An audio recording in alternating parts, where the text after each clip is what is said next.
back to the Absolute Zeroes podcast. I am Josh, and with me tonight is Mr. Know-It-All. How you doing, my man? What's up, my know-it-alls? I'm good, sir. How are you? Hey, we're doing great. We're back in camera form, so this is gonna be interesting. Hi. I think camera is pretty cool for every so often. I do like that. Well, and again, if we don't worry about it too much, if we just sit here and groove with it and jam with it, because I feel like so many other places. Well, and to be fair, I do too. When I'm doing any other kind of video, I'm like lights, everything. This is more just so you can see the stupid faces we make. I know, right? In stuff. HD. That's right. There you go. I do. Awesome. Before we actually get into anything, I did have an idea that I wanted to do for moving forward, or at least kind of a test run. So for this podcast, for the big topics, because I know a lot of people don't watch our podcast all the way through. I know that we're not too big, sure. And I know people probably don't listen to the podcast very often. But for the big topics, we will be sectioning those off and putting them out on YouTube as their own little podcast snippets, kind of like what late night hosts do on with their YouTube. So I'm gonna try that. See how that works. I love that idea. I think it's cool, dude. Actually, speaking of late night host, have you been seeing what's going on with Colbert recently, dude? So believe it or not, and this is funny. This has nothing to do with politics. I stopped watching him a while back, only because I was never a Johnny Carson, a late fan. To be honest, Fallon's the only one that's still because he's still trying to make it like a variety show. So that's why I watch him. But no, I mean I know of what's been going on clearly because don't have my head under a rock. Yeah. But it's just funny. It's funny watching all this stuff. It's like the guy was canceled, and what is he doing? He's just like, well, I'm going out as big as I can. I'm going out on a bang. I'm giving zero fucks. That's right. It burned the whole world down. I was like, bro, get it. Burning everyone down and just bringing it along with him. I love it. I love it. I hope he does his own personal or private late night show after this, because I think he's still really good as a late night host. I think he's got a lot of charisma. So I'm really hoping he does something else. And again, I know this isn't normally what we talk about, but my thing is look, anybody who wants to sit here and say, oh, it's politically motivated, listen. Terrestrial television has been little by little going low, down. As in, not that people aren't watching it; it's that the audience for it on a regular basis isn't what it used to be. So people are like, "He's in the toilet." The TV industry's in the toilet. That they have to find a way to shift. Yes. Now, if they could make a shift, you know how everybody is into these citizen journalists for whatever reason. You could easily, like you just said, he could easily just transplant to YouTube or something.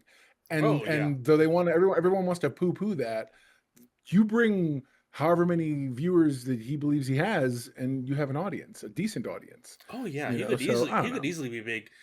He could easily be a big celebrity on YouTube. Like you remember back in COVID when John Krasinski did that good news channel. I loved that.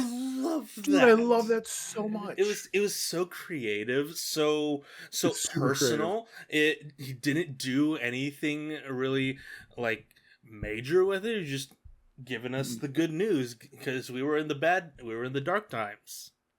Yeah, dude.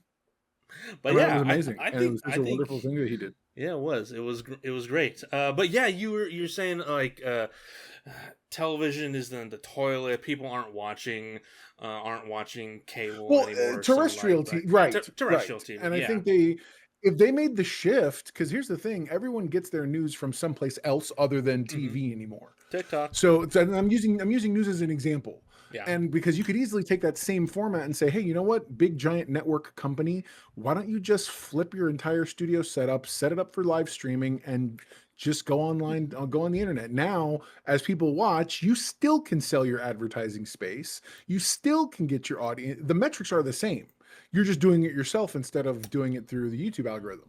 Yeah. And then you just set up it's not hard to do, bro. It's not. It's really not. And probably the best way, the best example of everyone shifting from terrestrial TV, from like public television and big streaming is Tubi. And dude, if Oh, you're not on Tubi, and let's be oh, you're fair. missing out. Let's be fair. I've always said that I'm building my personal streaming service with Jellyfin. I've got tons of movies and shows back there behind me, but like, dude, if you're not on Tubi, holy shit, because they have such an amazing catalog, such a random catalog too of It really is. all these shows. They've got ghost stories, the dubbed ghost stories, and you know how that is so crazy. That's awesome. And I think they even have the Boondocks on there too, something like that. They have Babylon 5, all the seasons. They have they've got I know this because my 74-year-old father-in-law watched it. They have Perfect Strangers. It was a sitcom from the early 90s, and he loved that show. And so my wife was Mrs. Know-It-All was looking for it for him, and she goes, "It's on Tubi." And so we put it on Tubi for him, and he's like rolling through the seasons. Dude, they've got like, Tubi's amazing. They've got a good number of the Super Sentai shows. You know the shows that I saw that Power Rangers are based on. It's amazing. Yeah. They've got Merlin, the BBC show. They've got a ton. The only downside is that they don't offer 1080p or 4K, but I mean, you're watching either on your phone or on your PC. So you're not really going to be going in for like 10K or 1080p. No. But the reason I say Tubi is the next big thing is because they dropped a list of shows that are going to be coming in starting March 1st, and it's all the Cartoon Network shows that HBO dropped from their roster. HBO dropped over 100 shows from their roster, and that's actually what got me into building my own personal Jellyfin streaming service, which we still need. Which we still need to get you on. No. But so what they revealed is that they're dropping over 100 Cartoon Network shows over the course of the year, but starting March 1st, we're going to be getting things like Animaniacs from '93. We're going to get the Powerpuff Girls, awesome. Teen Titans, the Batman, Ben 10, the OG Ben 10, Pinky and the Brain, Justice League, Foster's Home for Imaginary Friends, and dude, The Mask, the animated The Mask. Oh my god, I remember that. That's crazy. And this is only a sneak peek as to what they're going to be given to us. They have also got Dexter's Laboratory, Batman Brave and the Bold, Ed and Eddie, Courage. Dude, the list goes. Oh my god. They've got the Addams Family cartoon, The Adventures of Batman, Aquaman, Baby Looney Tunes. I loved Baby Looney Tunes. Stop it. They've got Shaggy and Scooby-Doo Gets a Clue. That is a Scooby-Doo deep cut right there. It really is. No, it super is. It really is. That's awesome. The only downside is they got Scooby-Doo and Scrappy-Doo, but we don't talk about Scrappy-Doo in this house. I love that so much. But yeah, so over the course of the year, they will be dropping over 100 Cartoon Network shows onto Tubi. Incredible. Completely free. That's and awesome. Barely anybody that I know is talking about it. And honestly, Tubi needs to be glazed right now because it's such an amazing streaming service that you can get absolutely free. I love it. I think it's great for just your oddball content. You're like, okay, I don't have this in physical media. What are we looking at on Tubi? Oh, they've got this. Oh, I'm gonna have a good night tonight. Yeah, all kinds of cool stuff. I'm Oh down. yeah. That's awesome. Speaking of service, and I know you're probably like, well, I'm promoting for a reason. Hmm. Netflix just got all of Stargate. So anybody who, if you guys are excited about Stargate, the new Stargate show coming, Netflix just got all 10 seasons of Stargate, the original series, and SG1. And and I'm watching it. I'm about to hit season 2. And it's such a cool, I joke because when I got divorced, I was like, when you're in a sad place and you're like, oh, whatever, this and that. Everything reminded me of my ex because we shared so many things. I've stumbled upon Stargate and was like, I never watched this with her. I love this. Stargate got me through my divorce. So I Oh, love that show. that's Like, seriously, no, because it was the only area of sanity where I could get lost and had no attachment to the past. And I was like, oh my God, I love this show. And yeah, man, it's good. I'm excited. Sorry, weird sidebar as you were. it's fine. It's fine. It's great. I love it. I love it, dude. Okay, so yeah, actually thinking of streaming services. I don't know if you heard this, but HBO Max is going to be doing a Baldur's Gate 3 show. I heard this. And if you know what Baldur's Gate 3 is, that's a big deal because it is both D&D, it's fantasy, it's really in their wheelhouse. The only downside that I see of this is the fact that they didn't work with the actual gaming studio who actually made Baldur's Gate popular, because they didn't work with Larian. They didn't even contact them. And like Larian Studios didn't know this was happening until the news dropped. So it was like, how does that happen? Do they not tracking the rights? I have no clue how this happened. And honestly, to this moment, I still don't know like what the reasoning was behind that, or like what they're thinking. But what's interesting is that it's not going to be a Baldur's Gate 3 adaptation. It's going to be more a continuation. Like, this is set up after Baldur's Gate 3 ends. So we're going to see what their interpretation on Baldur's Gate 3 canon is going to be. Because you can do a lot of things in Baldur's Gate 3, and no one person is going to have the exact same endings. Like, you probably might keep Karlach with you. You might kill her in the very beginning or whatnot. Right. You might bring the elf. You might bring the other green chick. Who knows? Nice. But yeah. So it's a little concerning, but it's also HBO Max. So I think they've got a bit of wiggle room with their fantasy stuff to show us. I think they can. Fair. I think they can give us a solid interpretation or a solid continuation of the game. Now, have you personally played Baldur's Gate 3 or so watched yes, it? I have actually played it. My best friend Gonzo, who I used to do fights with, he got me into it, and he goes, you had to take time, make a character, and so we took like 2.5 hours just making the character, and then we got started, and I haven't had a chance to pick it up in a bit, but I got a good ways into it, and I love the heck out of it, and it is actually absolutely Dungeons and Dragons come to life in a way that I think is amazing. So I can only imagine what the show should be, and what I hope it's going to be. Yeah, it's gonna be. It'll definitely be interesting, dude. We got me, Chandler, and another friend are playing it at the moment. Like we do maybe once a week or something like that, or whenever we're cool. free.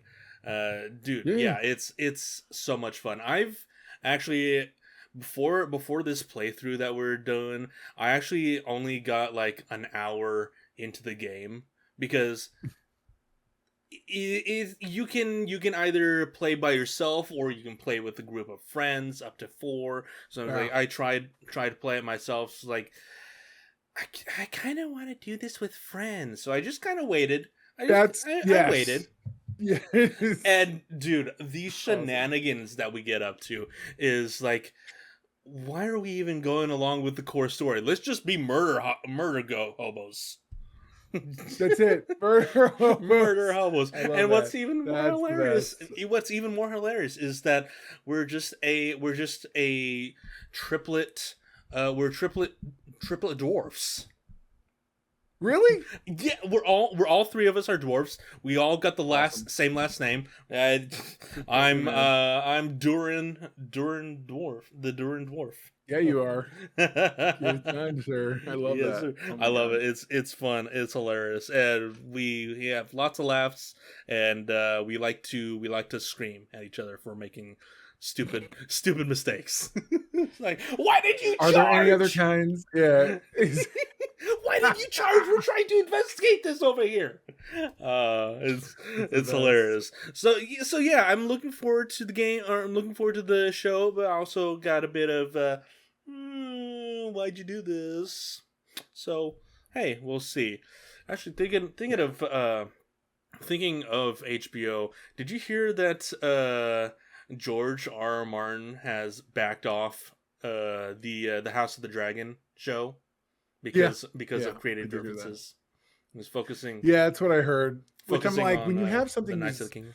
and I'm not trying to get ahead of you if you're going to talk a little bit more about that, but when you have something as amazing as a Knight of the Seven Kingdoms is, the fact that and they've worked closely and have talked very publicly about how closely they worked with George R. R. Martin, Mm-hmm. and so to see him be like, yeah, I can't work at the House of Dragon people. It's not my show. The blah blah blah. I'm like, guys, what are you doing? Look what happens when you collab with the man, and he sits here and has good quality input for you. You get an amazing show.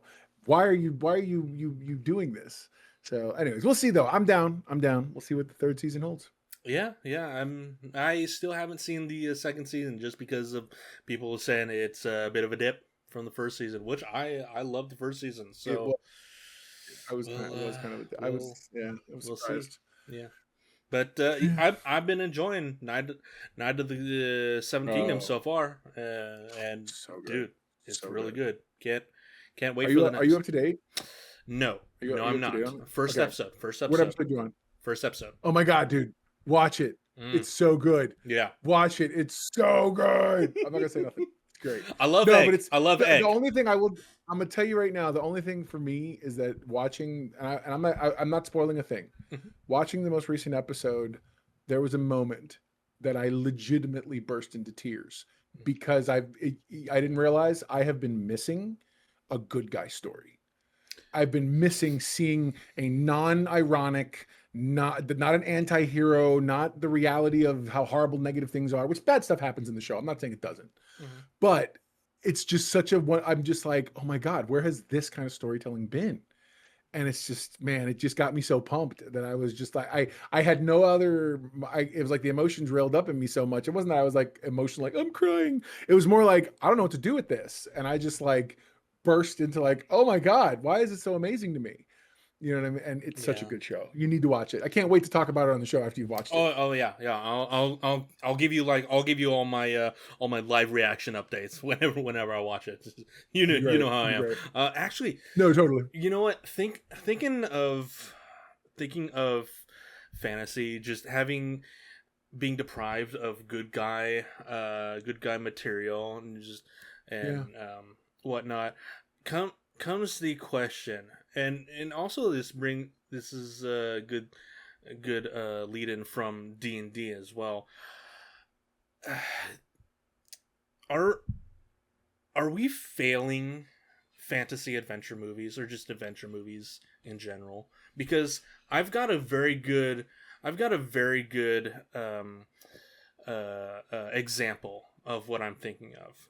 So Okay. first example is The Adventures of Tintin, the Wow. 3D animated movie that Spielberg made. Not only it was Beautiful made movie. by a bunch of great It was people. made by a Like bunch of so people. many good people involved, and you're like, how has nobody ever like? How How do have we we not not? sing this shit movie's How have praises again and how again have and we again? not gotten a second or third movie of this? Like, my God. Yeah, Like I can understand it was if unreal. I can understand it losing money because it's so expensive to make something like that. But something like The Adventures of Tintin, and more recently Dungeons and Dragons, Honor Among Thieves, which was by far Wonderful. the best live action adaptation or Now, interpretation mind of you, Dungeons and there's Dragons. 10 more. There's 10 others like actual by name Dungeons and Dragons movies Mm-hmm. on online. Yeah. I saw them on Amazon on Prime Video, and there you if you want to compare, they're nothing like this movie, like that Oh movie. no. That they're Oh no. amazing. They're amazing. They're amazing in how bad they are. And then this movie shows up and is like, hold my beer. Sorry, hold my tankard. You know what I'm saying? I'm not We're gonna do tainted. this. Yeah, hold my ale. Let's go. But Dude, yeah, dude, man, I'm yeah. with you. I'm with you. Because like when Honor Among Thieves, Dungeons and Dragons Honor Among Thieves came out, let's keep that as the main example. Like Sure. everyone was looking forward to it. Everyone was nitpicking the trailer or just looking for like little clues and whatnot. You got the black dragon throw in the trailer throwing acid instead of fire Yeah. because that's what Yeah. happens. And like So it's cool. kind of set in the overall world of Dungeons and Dragons. Like you got your references to Baldur's Gate, you got Yeah. the other Very, references as well. very Faerun-esque.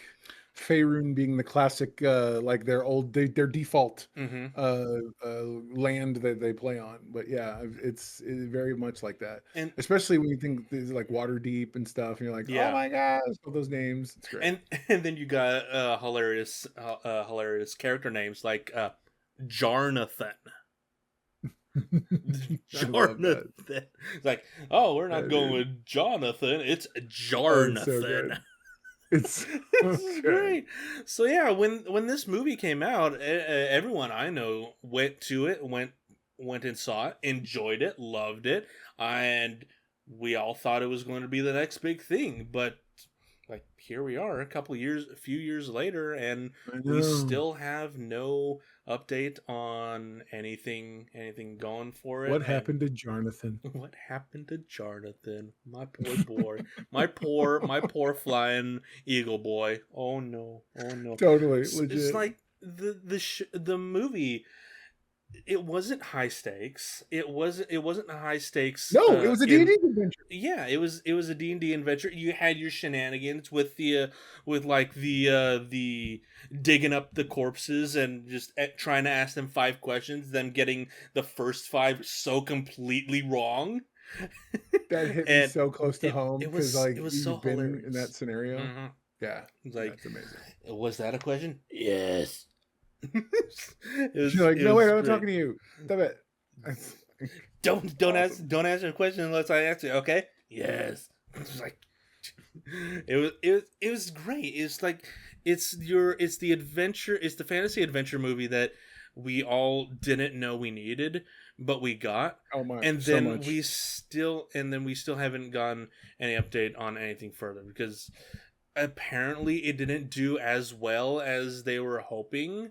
It's like it's D&D. What are you expecting? I feel like they should have taken the same position that, say, James Gunn and DC have taken, Mhm. which is, did Superman blow the doors off of everything? No, it did not. But you know what it did do? It began to right the ship. Dungeons and Dragons is a franchise and an IP that absolutely, when it comes to movies, needs to be righted. That Yeah. means I think that movie did spectacular for the task it has at hand culturally, and they're screwing it up by not jumping on that and giving us another one that was whatever, make it better, make it whatever. I think they would have gotten more of a response because people were so surprised by the first one. Yeah. Yeah, exactly. Like it set up a good slow build trilogy or even just like franchise of movies cuz like I said, Yeah. the first villain wasn't like your granddaddy Cthulhu. It was just a couple of cultists trying to take over the world or take over a town at the very start. See, what they needed to do is just level them up, and then Exactly. the next movie, seriously, and then the next movie, then now they're like level 10ish, and you're like, okay, now we're getting a little more bigger adventures, The and then mage just finally keep has leveling them up. fireball.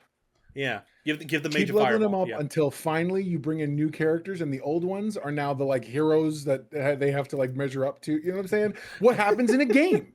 what happens in an actual game setting. Exactly. Or no, what they should do in a sequel or the third movie is one of the characters dies, and that same actor comes back as their brother.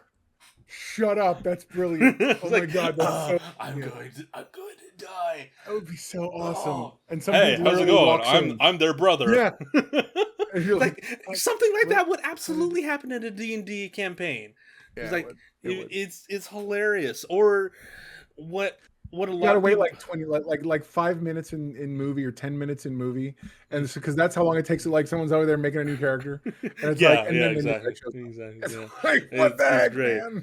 What would have made the movie even better is if everyone's theory had come true. Like at the end of the movie, we pan out to like an actual campaign session being run by Matthew Mercer, and you have all these high-end celebrities like The Rock or Vin Diesel playing a bunch of characters, Jack Black playing D&D characters. Like that would have been cool. Or you could have just had the actors themselves. Or you could have had the actors playing themselves. But like in their own get up or whatever, you know what I'm saying? Just and because that actually happens. Like big Hollywood celebrities and stuff, that's like a thing they do. They get together to play Dungeons and Dragons when they're not, I don't know, eating babies or something. I don't know. So whatever. Yeah. I don't know, man. Hollywood has shown its underpants in a lot of ways, and I'm like, look, man, I'm not gonna pretend that y'all ain't a bunch of freaks. Okay, I'm not gonna do it. I'm sorry. Yeah. Well, we're not getting into that. No.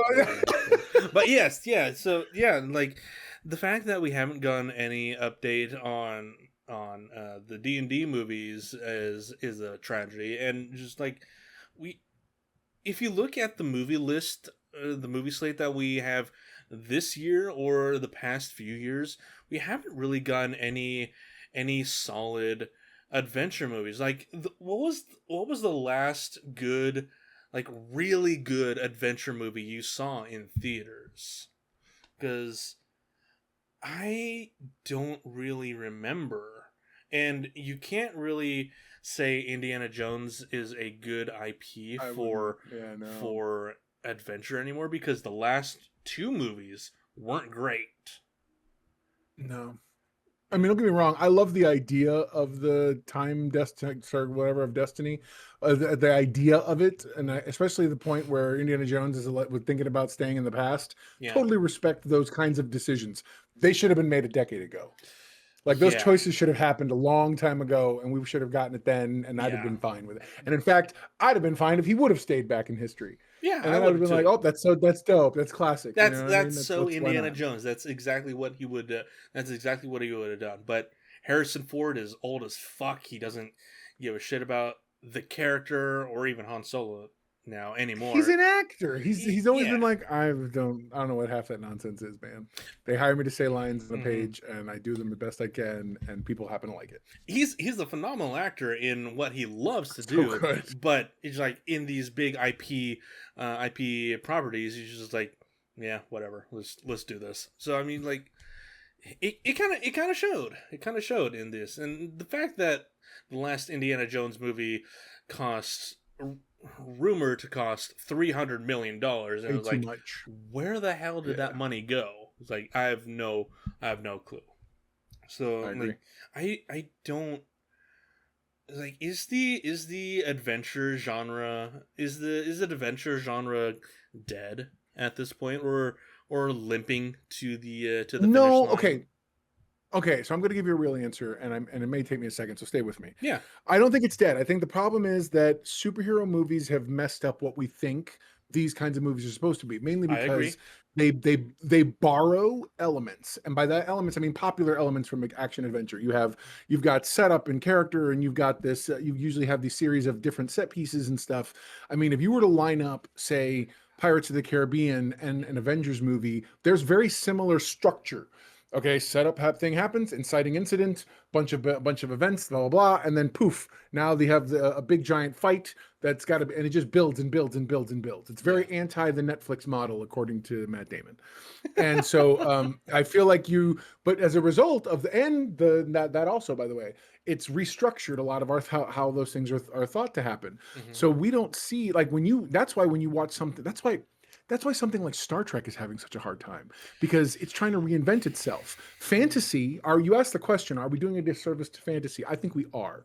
The reason we're doing a disservice to fantasy is because we stopped trying to make it be fantasy. You know why Dungeons and Dragons works so well for us fantasy fans? It felt like a fantasy thing. Now, it didn't have to feel like Lord of the Rings. That's a different kind of fantasy thing, but Oh that was yeah. also an excellent fantasy thing. Yeah. Um, but when when your fantasy thing tries to be a superhero thing, it feels it messes with our heads. And so because we're like, okay, look, I liked this when I saw it over here as this other thing. I don't know that I like it here in my fantasy movie as well. Why is that happening? Hmm. You know what I mean? And I think we're having a lot of issues with some similar stuff to that. Dune's having a wonderful time in the movies. I think they're having a harder sell with the series. The series I thought was excellent, by the way.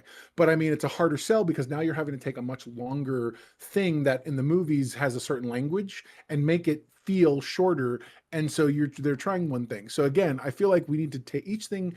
We have to stop trying to homogenize our entertainment. Hmm. Let everything be what it is, and stop trying to hit all four quadrants and hit yours. Focus and hit your audience the best you can. But the problem is stakeholders and studios want everything to do billions, and it's like not everything is going to be that kind of phenomenon, Yeah. and you're only watering down your intended audience by trying to do that, so I don't know. Yeah, yeah, and something just occurred to me, like if like exactly like what you said, like people or studios or just like movies should stick to their quadrant, to their area of expertise. And the best example of this you can see in Welcome to Derry, because it's kind of an adventure, Good. but it's adventure horror. Like And it they do stuck with the horror, such a and good was so good. Like it was such a job. Yeah, good show. Like absolutely, it didn't try to absolutely. be something it wasn't. It didn't try to like overextend itself, but it just stuck with the base lore that it set up in the movies, in the It movies, and expanded upon it a little bit and Yeah, set up yeah, for future seasons. And it absolutely. it did it really well. So like I think so. the fact that we don't have more like more studios thinking like that is kind of a shame, because you So for go ahead, I'm sorry, finish your thought. in the the Uncharted movie that came out with Mark with Mark Wahlberg and Tom Holland. That should have been a that should have been an instant success, because it was with Sony. It was with the actual company who made the games. But you went off on some weird some weird tangent that didn't Yeah, really involve the game material. Or just like Antonio Banderas is weird in it, but he's Antonio Banderas, so I yeah. can forgive him but about that. But Mark Wahlberg and Tom Holland didn't feel like the video game characters, even if it's supposed to be a quote unquote origin story for That was just an Nathan excuse Drake. for them to cast Tom Holland. Is just an excuse That was to really cast a was. It was an excuse. younger actor. Come Um, on, I feel no. like I feel like horror has is having the same identity crisis in a lot of ways. Blumhouse signaled the resurgence of horror in a big bad way when they first saw him on the scene. The problem is now you have things like Megan and Happy Death Day that decide, hey, you know what? You guys love the first one. We're gonna go broader with the sequels, and they leave their genre completely. Both of Yeah. those movies, Megan and Happy Death Day, turned what was a really good horror concept that was done very well, passably in the first movies that were all accepted very well, and suddenly turned like sci-fi weirdness. And while, mind you, I enjoyed the sci-fi weirdness versions more than I enjoyed the original horror versions, I'm unique in that respect. That is not how you build a franchise, by undercutting people. Like, fantasy's not going to build anything by trying to be something else. Same thing. Horror's not going to undercut anything, or going to bring everybody in on, or let's make everybody horror fans by appealing to the 13-year-olds. That's not what horror is. No, Horror yeah. was always the midnight rated R movie. Always. And Like, live in your space. you can see that example exactly in sticking to your space in the first three Scream movies, which we're going to be Oh talking my about gosh, yes. sometime in the future. Yeah, I know. Sometime in the future.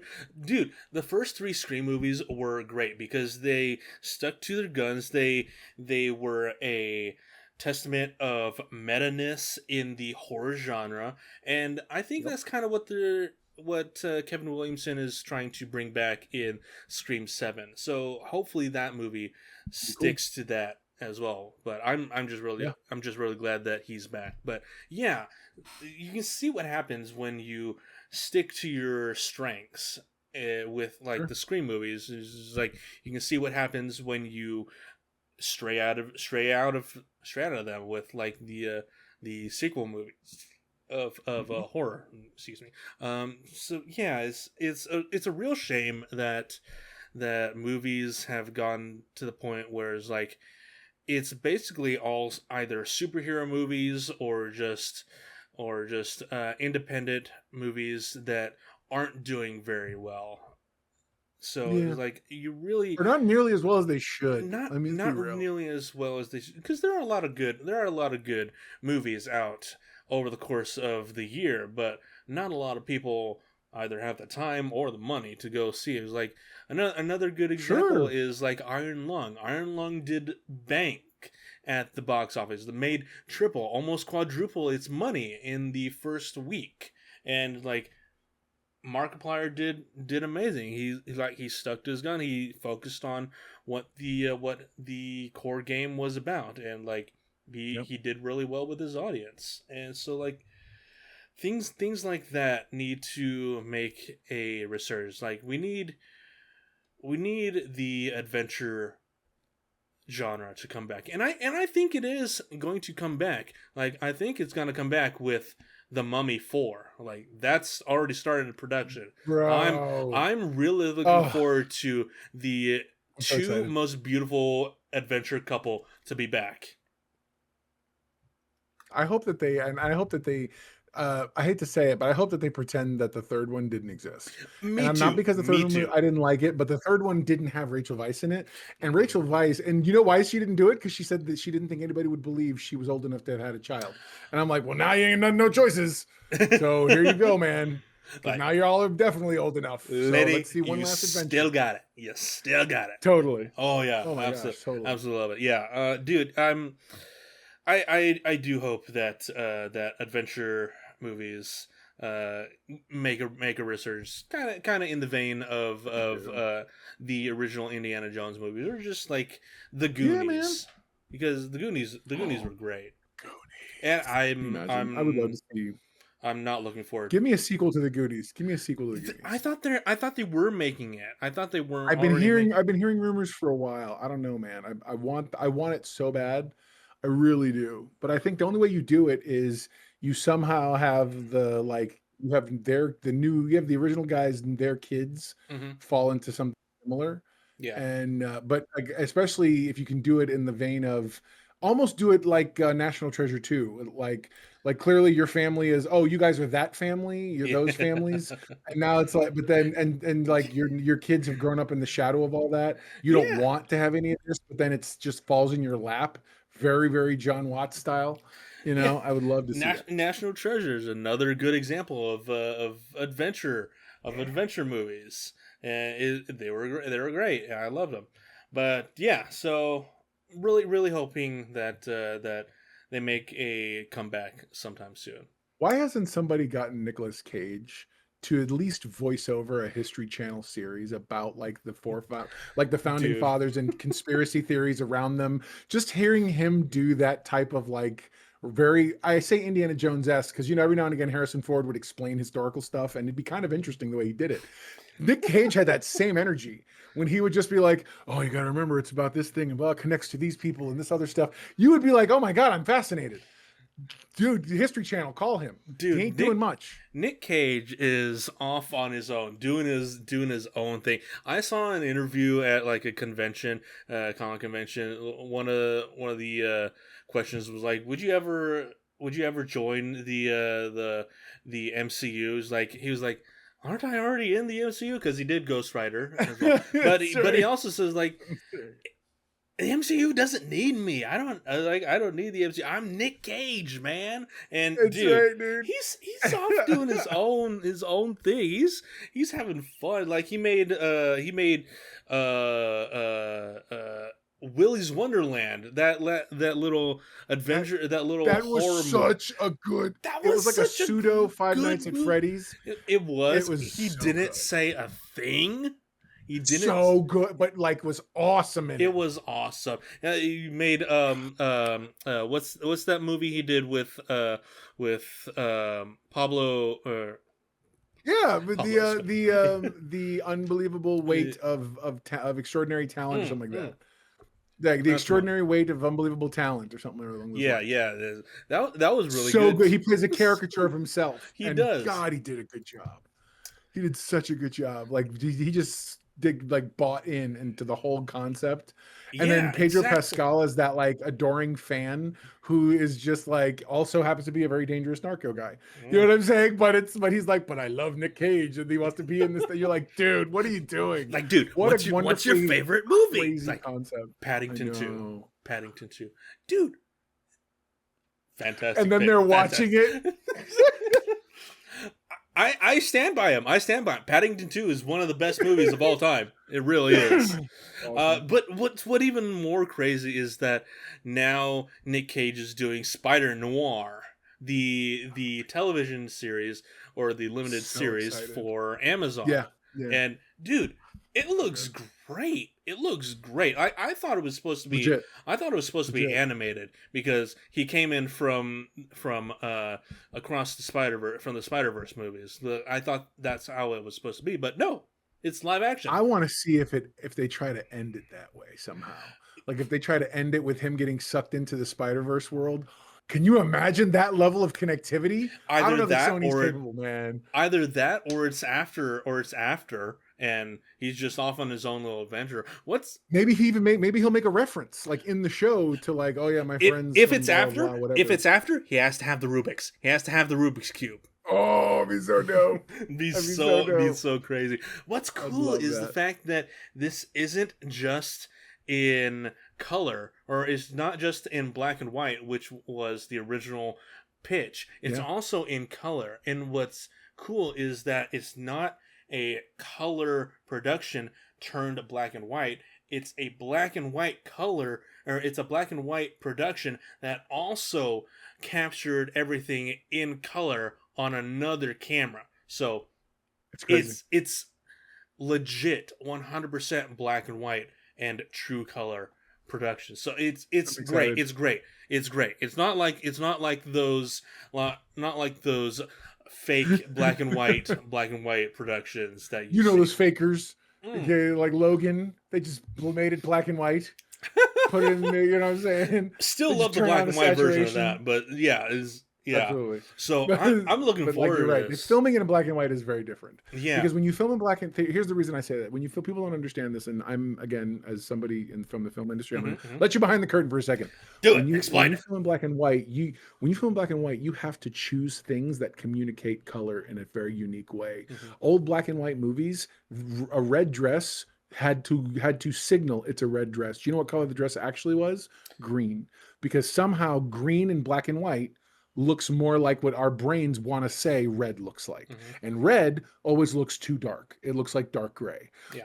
And so you like those are the kind of choices you have to make when you're filming in black and white. What communicates that this is a color of some kind?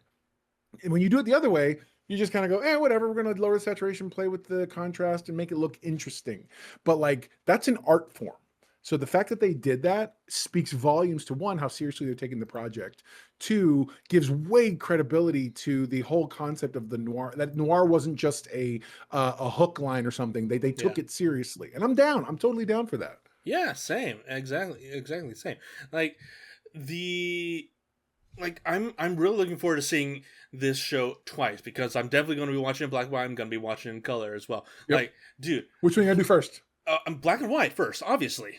Okay, cool. Me too. Yeah, It's like I want to see it the way it's quote unquote meant to be, and then I'll watch the color just to get new dimensions Spider-Man of it. Noir. But yeah, black and white. white. Yeah. Black and Dude, white first.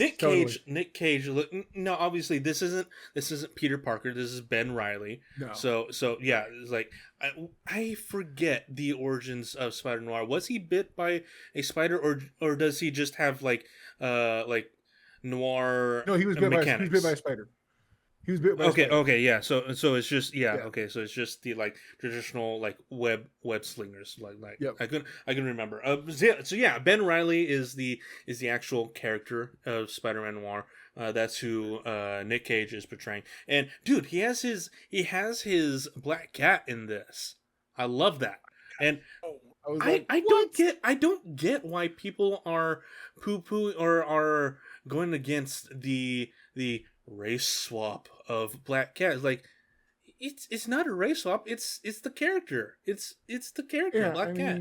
I don't. Who cares? Who cares? Who cares? We got what's her face played. Zoe Kravitz played Catwoman in she wasn't what's her face from the first one, original one. Yeah. Michelle Pfeiffer. She wasn't Michelle Pfeiffer. So like, what do you guys talk about? Of course, and she did a great job. Same thing. I think the character's going to do amazing. And if anything, that ain't Peter Parker. Why are you complaining? Yeah. Peter Parker's not also an old man in black and white doing internal monologues. Like, what are we talking about? Dude, if I don't remember it if it was in the trailer, but if they actually go full on like monologue, like noir monologue in this, that will be dude. I hope so much. I do hope so. I would love that. This is supposed to be set in his world, so it's supposed to be like a detective noir type of thing. Like, this looks great. It does. Awesome. It looks really good. Like when he's even when he's swinging around, it looks so natural in like the cityscape, like those early 30s, 20s vibes look great. Yes, they look great. I think they do. I can't wait. I can't wait for it. Now another trailer that dropped recently was the full on official trailer for Mandalorian and Grogu. Like, dude, that trailer finally was amazing. We got more Grogu flipping around, doing more Force stuff. Like, we got more Mando doing more Force stuff. More Force stuff. I'm with you, bro. I'm with you. We got to see Jabba's son a bit more in the pit. We did. And yes, that is Jabba's son from the Clone Wars movie that no one likes to talk about.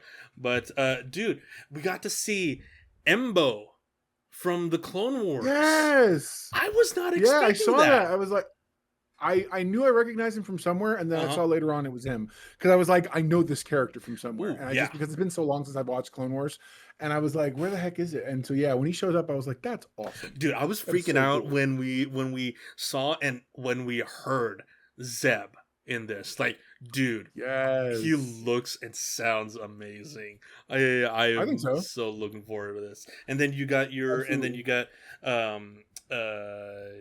shit, what's her name? we got fuck. What's her Ripley. Ripley. Yes, we got Ripley in this. Thank you. Sorry, I can't remember the actress' name because I'm blanking. Dude, she looks great. She looks amazing. I can't wait to see what her actual role in this is. Awesome, that's what it is. It's gonna be awesome. It really is. I'm looking forward to it. I think they said it's the movie, and then one final season of The Mandalorian, and that's it. So we're coming up on the end. We're coming up on the end of this story. So really hope this does justice. But yeah, I It's think so sad. so sad. It's gonna be end. It is. It is gonna be sad. I'm like, oh my gosh, because again, it, it's gonna be sad. Because what's gonna happen to Grogu? Where's he gonna go? Is he Well, gonna? I love the premise of the show. I love what they wanted to do with it, and I think that they had a really good opportunity to do what they were trying to do, and I thought they achieved it. Yeah, I thought anyway. But the problem is now you go into all this extra stuff, and you're like, how are you guys going to wrap this up, and why are you trying to wrap it up so hard? Like, why don't you just let the story? I honestly, I thought it wrapped up just fine. And yeah, so yeah. this, In the unless third the point season, of this movie should have been to connect up to like Thrawn and everything else happening in the Filoni corner of the Filoni verse, if you will. yeah, We'll call yeah, it that. You know what I because mean? they're still trying to slowly and kind of not really sneakily adapt the Heir to the Empire storyline. Yeah. So I'm like, Well, yeah, in within this framework, because obviously there's elements that are missing, oh but yeah, for the a most lot of part, elements. they're doing a passable job. Yeah, I'm they're doing. down. I'm doing a passable job. I hope we get to see the Islamari, or I hope we get like Right? even if we don't see Joris Sabaoth, I hope we get like a mention, like a reference. Maybe he actually died. Who knows? I Who knows? agree. I But dude, agree. how cool would it have been if we got to see like a actual faithful adaptation of the trilogy? That would be amazing. That would have been amazing. But yeah, Yeah, I agree. we still need Mara Jade. I would love to see Mara Jade in some form or Yeah, fashion. of course. Why I did we don't. have we not seen more of her, man? Why did we get the Disney sequel like we did? Yeah, boy. Anyways, it It says, yeah, why boy. is it's like they put us in such a box. They put us in such a box They with put this. us in such a box. That's awesome. Somehow You're not wrong. It's somehow just like, oh Palpatine my god. returns. Oh my god. It's so You're like, really? Somehow? stupid. So stupid. Anyways. So another thing I wanted to ask is because I heard a rumor, or even if it's just a fan cast um Okay. of a Paul Rudd thing. Like there's a rumor or fan cast of Paul Rudd doing a remake of Mrs. Doubtfire, and like it's like Really? one of those grain of salt things. Like I said, it's either a rumor or just a stupid fan cast of him doing that. It's like I can't really I'd never see. even heard this. I It sounds interesting, but I don't know why you would do that. Especially because I mean, let's be real. Robin Williams kind of closed. I mean, it's a tough act to follow, man. yeah. You'd be hard pressed. My so hearing that is like got me thinking. What are some movies that are more or less off limits to remakes? Like me personally, I think all the Robin Williams movies are off limits. Like yeah, your Patch Adams, your Mrs. Doubtfire, you got your True. Goodwill True. Running. Like they've already done the Aladdin remake, but that's more of an ensemble more than Robin Williams. So like it's Disney, whatever. But like what in if you had to think about a number of movies, what are some movies that you think shouldn't be touched in the remake process? Because we've got a lot of movies coming out that are basically just all remakes.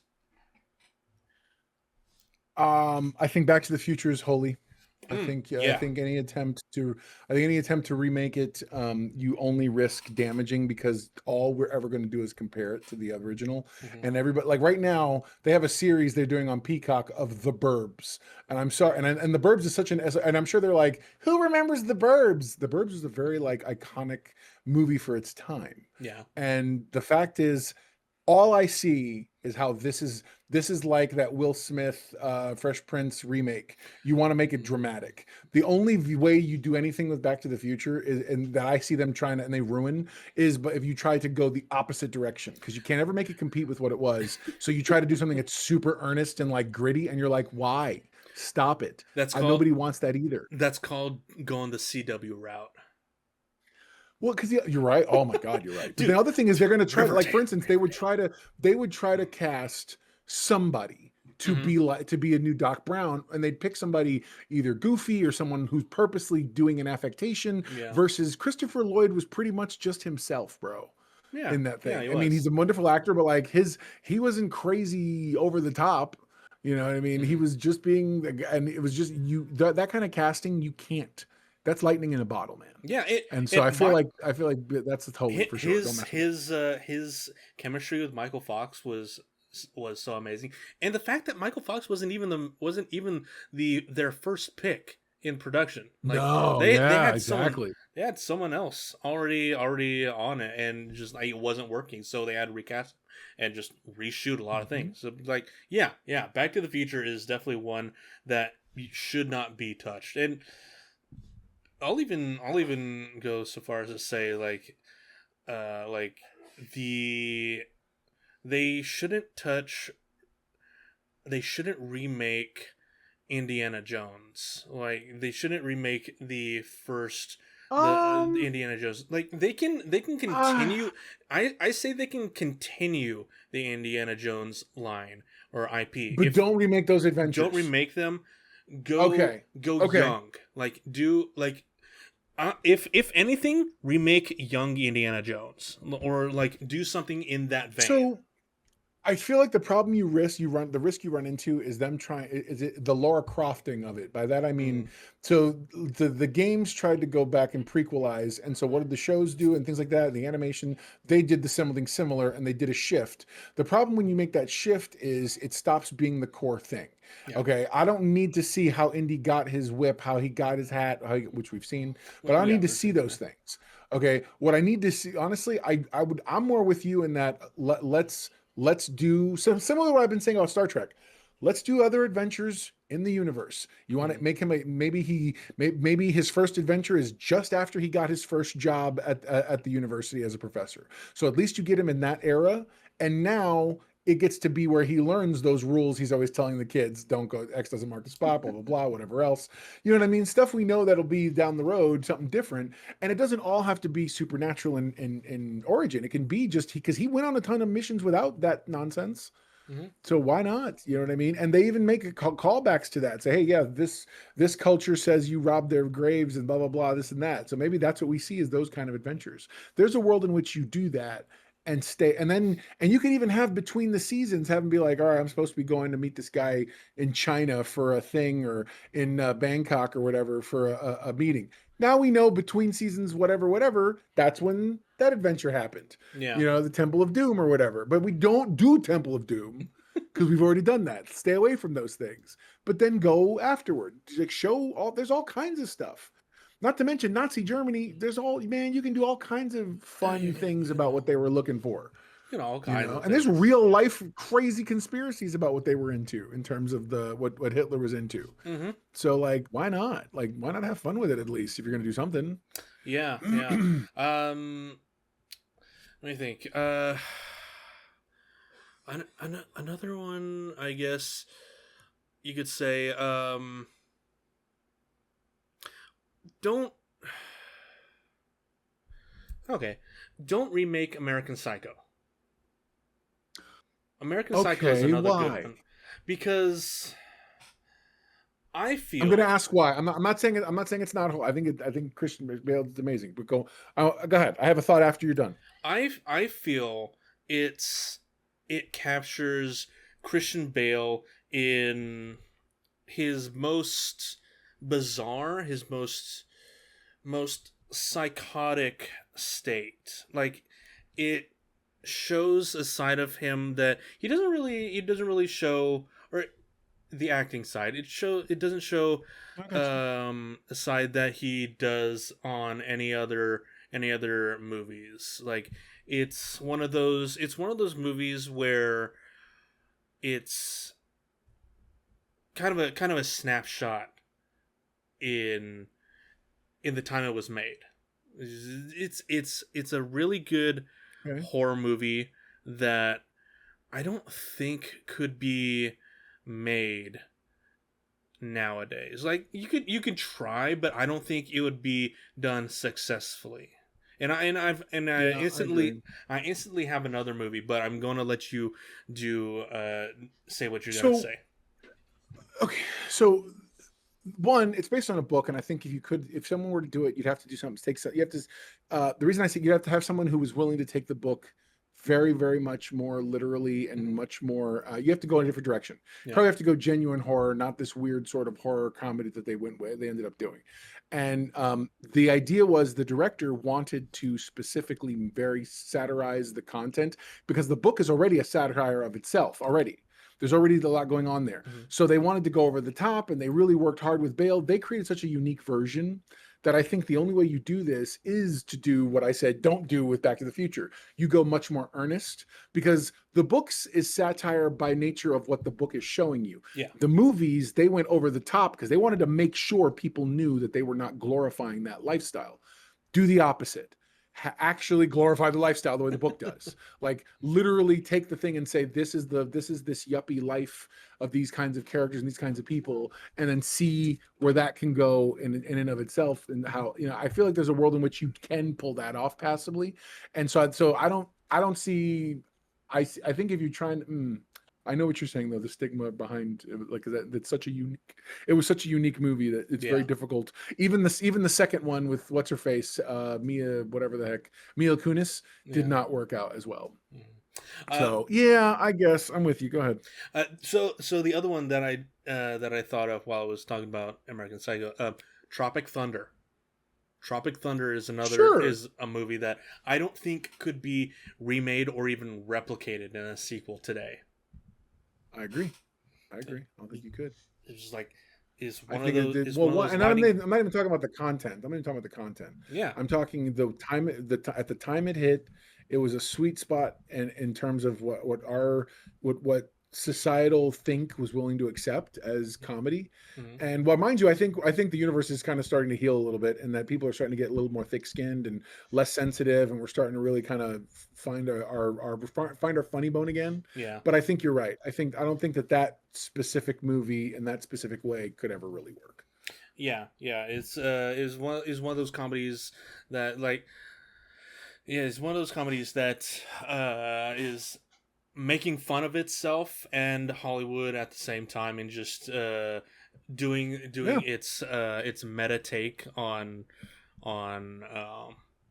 just like acting and the acting space as well. And like that also includes Robert Downey Jr.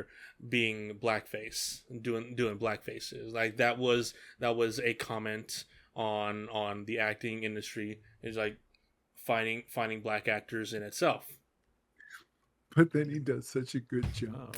But then he does the most amazing black actor portrayal ever. Like, I know people who are like, the man gets a black card. Oh, he absolutely does.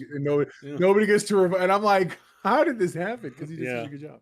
Yeah. I mean, there's a recently they put out Ben Stiller, maybe not recent. I just only recently saw it. There's an outtake where he's doing a line with Ben Stiller, and it's so fast. He's like, yeah, blah, blah, blah, blah. He goes, no, real quick, what's the line again? I know it needs to, okay, right. So you go to, and he like switches so fast that you're like, oh my God, bro, how did you switch so quick? Like it was funny. It was I was like, right on, bro. That's the talent right there. That's the talent in him. Oh yeah, for absolutely. Sure. Yeah. So yeah. Remaking movies is a tricky business. It's definitely hit or miss, and the fact that the majority, or a good majority, or a good chunk of movies nowadays are either remakes or sequels or requels and whatnot. Is like, can we please get out of this era? Get back to like the rom-coms, the adventures, fantasy and whatnot. It's like, sure, come on, give us something. It's like, I agree.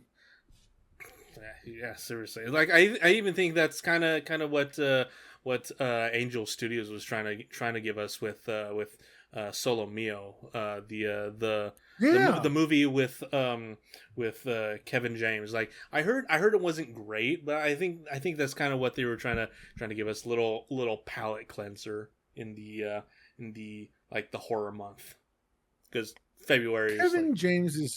Kevin James is a funny creature. Mhm. He really wants to both be and like cash in on the side of him that clearly he has made him famous, Mhm. but then he also wants to try to restructure himself.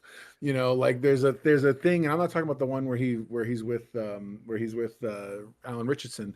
I'm talking about there's another movie where there is a show. It's something where he plays this guy who's a hard ass and who like beats people up for a living, and his kids don't know it until finally he's got to be like, yeah, no, that's what I do. I'm actually, that's who I am. And he's like, he's known as being an enforcer of some sort. It's such an interesting, I'm like, that look, especially the one he's cultivated with the bald head and the beard look, like that's the way you go, man. Mhm. That's you gotta go the nobody route. And you got to sit here and be like, I am not the guy you think would beat your ass, but I will beat your ass and do and sell it. And I think because that's what he's trying to do with that movie. He's trying to be like what's his name from Better Call Saul. He's trying to be like him being no Mr. Nobody or Yeah. whatever. And I'm like, that's a good way to go, man. Was it a movie called Guns Up? I think so. I think that's exactly what it is.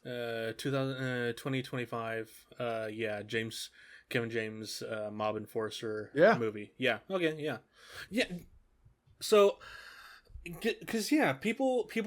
Kevin James is a famous comedian and actor, and like he's big in things like was that King of the Hill? No, not King of the Hill. No, King of Queens. King Queens. Yeah, Yep, King of Queens.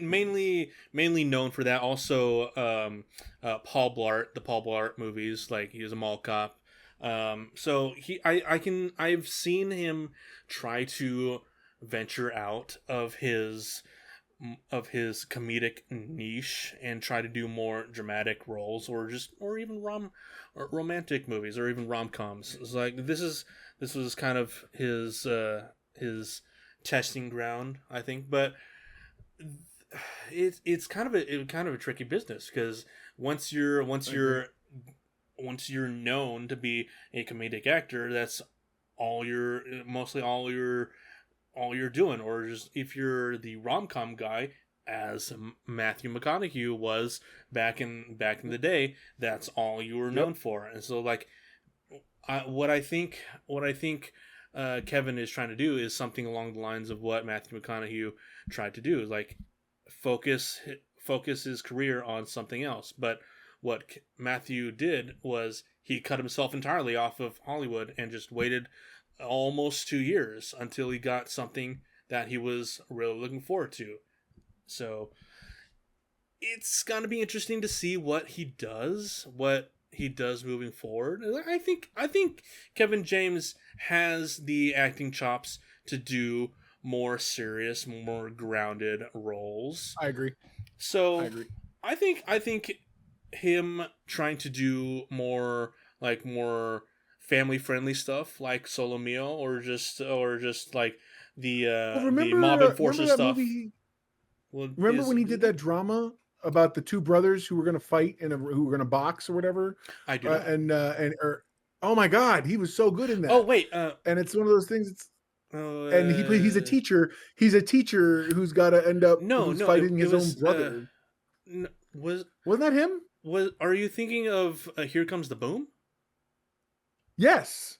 No, that's I that's loved Here Comes the Boom, dude. that's That that was amazing. that's not the premise, by the way. It's a Really? no. It's Here Comes the Boom is the premise for Here Comes the Boom is comic I'm getting it comedy mixed up movie, with by the way. But I'm the getting it mixed premise up with is Warrior. maybe the premise I am. for Here Comes the Boom is he's a teacher. Kevin James is a teacher at a school that is losing a lot of funding. So to save the music teacher's job, he becomes a wrestler and has to come up with the money to save the music the music club, as one does. as one does, and here comes the boom was his theme, but then it gets taken over by some other wrestler, and just he has to go with some other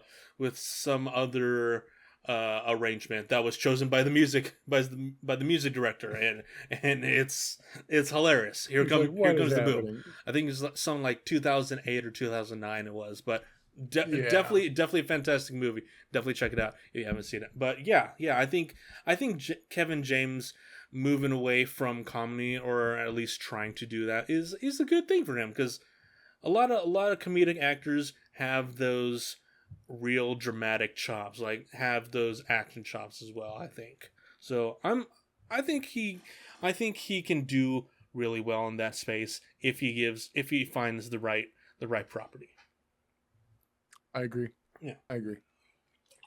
Okay, so the last question that I wanted to bring up is something that we've talked about on and off in our texts and whatnot. There's just, you've talked about when it was airing, but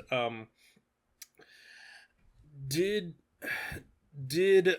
Disney fail the Doctor Who era, or did Oh my God! did Doctor Who fail with the Disney era, with its Disney era? Because I think that's a weird way of wording that question. I know what you're trying to ask, and I think you're. I Did, think both. I think both. Did Doctor Who fail in its most recent incarnation? I think that's absolutely the better question. Absolutely, hands down, without a shadow of a doubt. Mainly because, and none of it is for the woke reasons that other people give, who are stupid. The reason the show failed, first and foremost, Disney had no faith in it from the beginning. Because if you have faith in it, you invest big in it. Yeah. So here they were promoting a show that has a clear fan base, and even people with the intent of giving it to introducing it to new people. So the first couple episodes, the first season, I'm like, oh my gosh, I'm totally in. Like, yay! Where do I see more of this? Oh, over on HBO? Okay. I mean, sure. I guess I'll go watch the other 10 plus some odd seasons there. Yeah. Why wouldn't you invest in buying out whatever the syndication contract that HBO has with BBC for that, and bring the whole thing over wholesale? Then you put this massive marketing promotion behind it, and you sit here and say, come to your home for Doctor Who, here's the show. But instead, they tried some nonsense making it series 1. The problem is there's nothing that says this is a series 1. This felt like it came with baggage, and they didn't support it. Now you go to the other side of this, how did Doctor Who fail the Disney merger? Russell did not. If Russell came in with the Russell Davies, brought back Russell T. Davis, the original guy who rebooted it back in 2005. Yeah. If he would have come with the same mentality he had in 2005, I have to reinvent this. I have to make this new. But he didn't. He came in with all the same bag of tricks, to the point that the second season, literally for me, felt like here's the hits from his era, in terms of like types of episodes. Mm-hmm. Also, the other thing that the actor failed the series because he took on a series and did not have the schedule for it. Doctor Who consumes you when you're like, it's such a phenomenon that you have to be able, but he's this young up and coming actor who's like, well, I have other opportunities and blah, blah, blah. And they're like, sure, you can go do your other opportunities. Half the first season, he wasn't in. They had to literally shoot around his schedule, and you could feel that absence. So again, all these things are stacking up to say, yes, they failed. Absolutely, they failed. I think this is a wonderful question, by the way. I think that Disney didn't do themselves any favors by not committing, and Doctor Who didn't do itself any favors by either insisting that they commit, but also giving in on so many levels. And now we go from 13, 12, 10, now 8 episodes, and it's like, what even is this, man? And the number of episodes didn't help at all. Like, why would you go from 13 to 8? The American standard now, unfortunately. Sure. It's like, why would you do that? You're a British production? Why would you conform to American stupidity? I feel like this last run, this attempt at Doctor Who, is no different than the failed '80s movie. The '80s movie was essentially a backdoor pilot into what was supposed to be an American version of Doctor Who. Not with an American, but like we would be producing it here. Yeah. Okay. And by the way, that was ABC. Who's ABC today? Disney. So they've clearly learned nothing since back then. They cast a big name actor as the master in that old movie, and they gave it all the visual effect power they could give from the 80s. So it felt like it was all glossy compared to the original versions that were, paper mache monsters and whatnot. And I feel so, and now this one, same idea. Like they just didn't commit. And yeah, man, it was a failure all around as far as I was concerned. I love Doctor Who. I love the series. I would love to someday sit down with it and see it come back. But I Yeah. think I need to stay on a hiatus for a while. Yeah, same. Like, yeah, there are definitely highs and lows in the last couple of seasons. Like, there are more lows than anything. I thought Shutigatwa was if he had cut off all his other stuff and just focused solely on Doctor Who, I think Shutigatwa would have been one of the best actors for this, because I think he had the base core Base of code. what the base code. I think he had. Yeah, that's.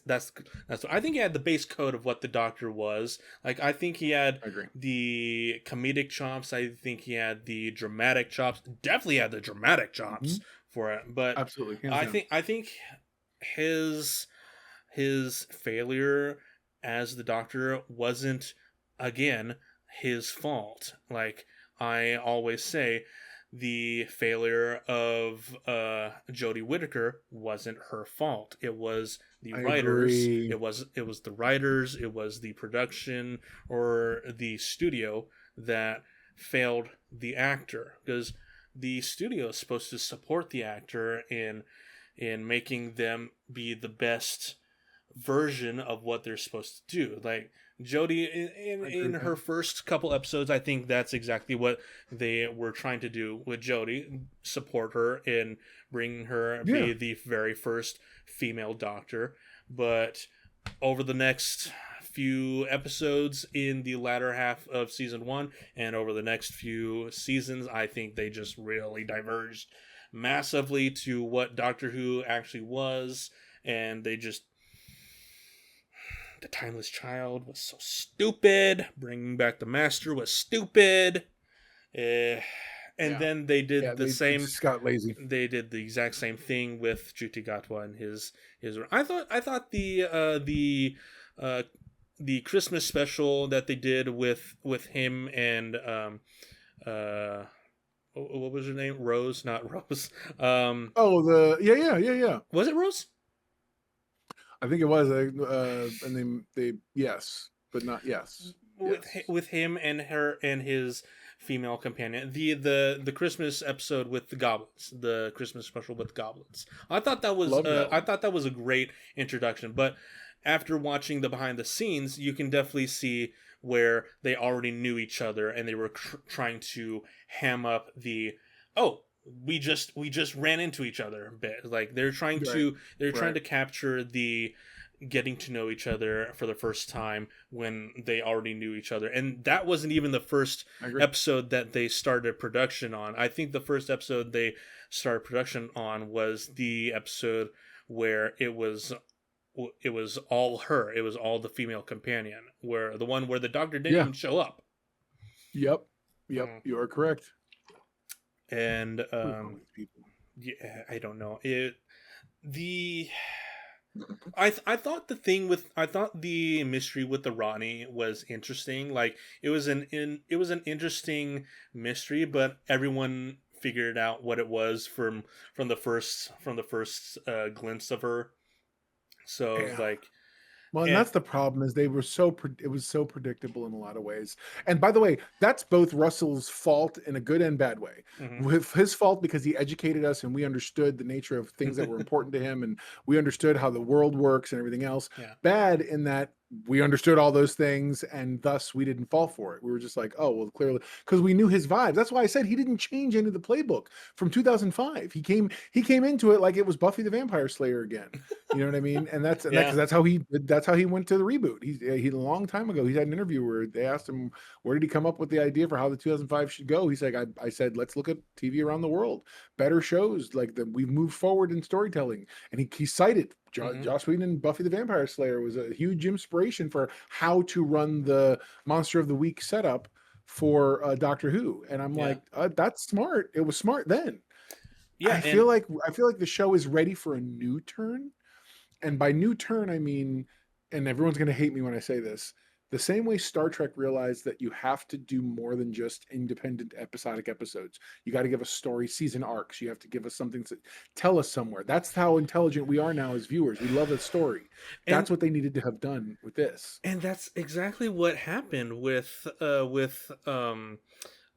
Matt Smith and Peter Capaldi's runs. Like, they had their episodic episodes, but all their seasons were building up to a finale, to an overall story arc, and that's like, we got that with this, but the payoff was just kind of meh. Like, I thought Sutek, bringing back Sutek was an interesting callback, but they didn't really do anything with him, even with the second season villain, I don't remember what his name was, but that's how forgettable it was. Like, they brought him back as a zombie, basically, as like a big CGI zombie. Like, what? It's terrible. Like, why? And and like, even moving forward from Doctor Who, you got the spin-off that they did at BBC. The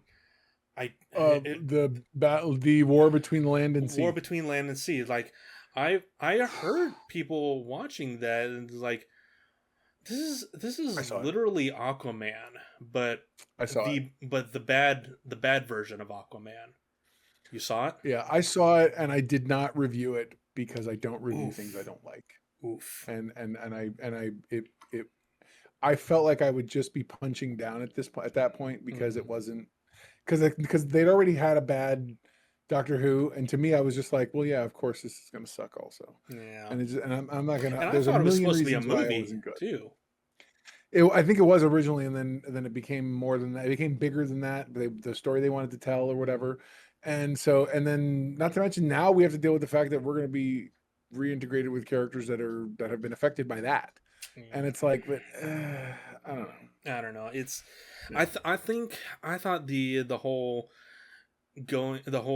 letting Disney stream these new seasons and the new specials of Doctor Who was a weird choice to begin with, especially with HBO Max having long-standing relationship with Doctor Who in streaming. It was like, why didn't they just stick with HBO Max and just have that be their new weekly series? Because they've proven they can do well with weekly series, like Penguin and Knights of the Seven Kingdoms and whatnot. Like, for example, Welcome to Derry. Like, I don't understand the reasoning jumping from them over to Disney. It doesn't really make sense. And I also don't think that this new age of new aspect ratio and bringing in a ton of CGI for their production does them any big favors either. I think the era of I honestly do think the era of like cheap effects and just actual costumes was a better representation of Doctor Who than all the CGI-ness. Like, they had some practical effects in the new stuff, but it was very Americanized. I think it was very modernized. Yes. And well, not to mention, so in past seasons, there's been messaging, like all sci-fi does. This season felt heavy-handed. That's the only place where I will say I felt like they were like tripping over their feet Mm-hmm. to do it. And my problem is that's great, but the black main character lead is hardly here this first season. Yeah. And it's hard to otherwise you're virtue signaling. And now what are we doing? It's like what I feel like, and for some reason Russell came back from doing the shows that apparently were that I thought were written much better to just to do passably. I'm like, did you just come to slum it in Doctor Who land? Because what's going on, man? Like what? And especially because he had more money. He had way more money to do it. More like money. This should have been a layup. They should have just brought back they should have just brought back Moffat if they wanted to do even better. Like I thought Moffat was great. I thought Moffat was really good. I do too. Yeah. So yeah, Matt Smith is my favorite. Dude, I was introduced to Doctor Who with Matt Smith. Matt Smith was my doctor. Like I jumped in with David Tennant. I saw it on Sci-Fi Channel, and it was, and then I followed it from there. But Matt Smith captured me in a way that I didn't expect. I thought I loved David. I was like, I'm never gonna like this new guy. First episode, and I'm like, oh my god, Matt Smith is amazing. And then he had a legendary run. It's usually how it always goes with new doctors. Yeah. I still think that Peter Capaldi's era was really good and probably the best time to end the Doctor series. I think it would have been an excellent place to pause. And then what you do is after a good pause, then sure, start it up with a female doctor, and we don't get a regeneration scene. You do like we did with Chris Eccleston when he came back in 2005 came back. Yeah. They just are. You show up have her show up. She just is. And now you got this new whatever, and you run with it, and you just go from there until we eventually get a classic style doctor again, which is, a Caucasian British man or whatever. I feel like at some point, but for the most part, like, why not start with her or just flip flop every few seasons. Do it. Yeah. Why not? Exactly. Why can't the doctor be female? Why can't the doctor be male? Why can't he be an actual alien? Who knows? But yeah. I think the Doctor Who series is dead for the time being. I think they do need to have a long hiatus just to let it sit, let it palate cleanse. Yeah, palate cleanse or something like that. Maybe give us another couple Christmas specials or another specials with Billy Piper as whatever they're doing with that. I don't know, dude. I don't know. Apparently that was by all accounts that I've been able to find, that was something that was done because Gatwa was leaving, because he's the one who said I'm gone, because the reason he left was because season two was the end of the Disney contract, but at the same time they had an option, but they were waiting to exercise that option until the show. But it would have meant Chudy having to put his career on a shelf for a period of about 6 to 8 months, and he couldn't afford to do that. Yeah. And so as a result, they were like, we got to do something. We got to bail out quick somehow. And so they did. They cast. They called. Apparently, they called up Billy Piper and were like, hey, so we have an idea. You want to come do a thing? And then she was like, sure. And like, so that's it. And we'll see. So I don't know. I still believe to this day that we're going to see David Tennant back again, and fully, I love the man, but I hope no.